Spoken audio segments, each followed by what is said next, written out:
My dear brothers and sisters,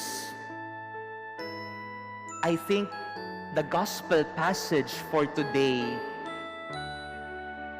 perfectly describes what we are undergoing right now. It seems that we are entering into a storm. After the Christmas celebrations, it seems that we are all afraid, like the disciples in our gospel passage today. But my dear brothers and sisters, let us allow this gospel passage to enlighten what we are undergoing right now. If we will look at the gospel passage, upon entering into a strong wind on the sea,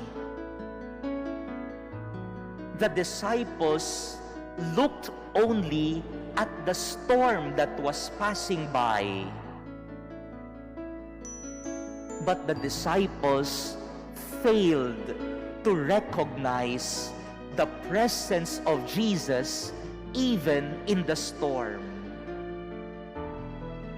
My dear brothers and sisters, if we will look only on the storm, then we will really panic.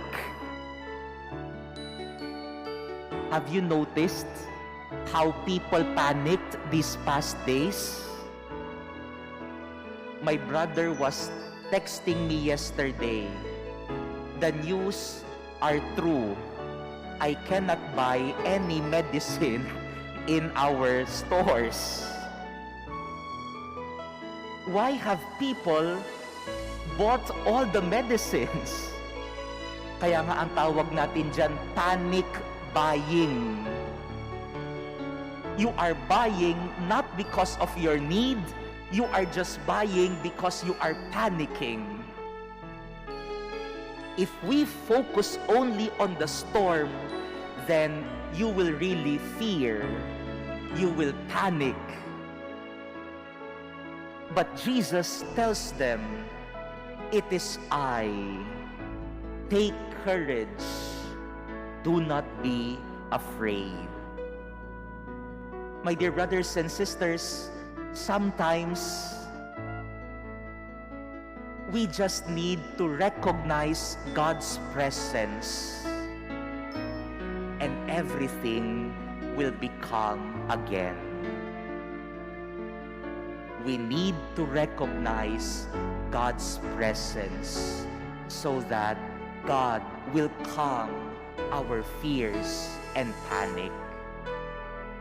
That is why in our first reading today, from the letter of St. John, it is said there that if we acknowledge Jesus as the Son of God, then the Spirit will remain in us, and the love of the Father will also remain in us. And if the Father, the Son, and the Holy Spirit remains in us, then this will cast out, remove, and drive out all the fears in our hearts. If we recognize God's presence, then there will be calm and peace. I know, my dear brothers and sisters, that many of you who are here now and also who are watching this, joining us in this online broadcast of this Mass, many of you are starting your day. Maybe you are entering into a storm. The storm of your work in your office. Baka ngayon pa lang, iniisip nyo na maghapon ang mga gagawin sa opisina. Maybe you are a student. You are entering into the storm of your studies the whole day. Maybe you are a health worker entering into the storm of the hospital, of the surge of cases. Maybe you are a patient. Maybe you are sick right now. You are down with fever, headache, of cough and colds. Your body is entering into a storm. It is good that you start your day with the celebration of the Mass. It is good that we have started our day with prayer. Because when we recognize not only the storm, but when we recognize God walking through that storm, then there will be calm and peace in us.